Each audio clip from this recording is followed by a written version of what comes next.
I, Anise Land, have always aspired to become a teacher. Ever since my childhood days, I can remember playing school with my Barbies and chalkboard. It was not until middle school that I realized my passion for education. My grandfather, a monumental figure in my life, planted a seed that would lead to my garden of educational success.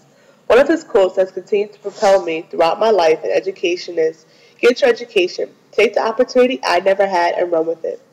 Because of my grandfather, I realized that I not only wanted to gain knowledge, but spread it as well. During my time in instructional theory and practice, I began to learn the fundamental techniques of becoming a great teacher. Under the guidance of Professor RDS, the seed my grandfather planted was beginning to bloom.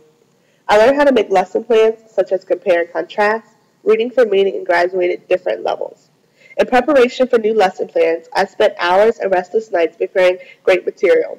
One thing I loved about this class was the intimacy in class size. Because everyone had to present and receive feedback, I became more confident in presenting the lesson to not only my class, but my friends as well.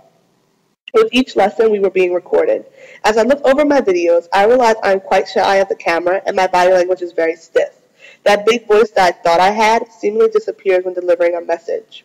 One of the strong points within each video is that I was able to deliver the material with an effective opening and closing and allowing students participation.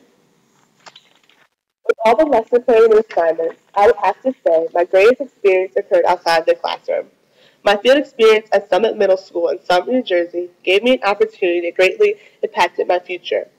There I was able to work with two students weekly, helping them with homework and reviewing for tests, making everything from flashcards to review sheets.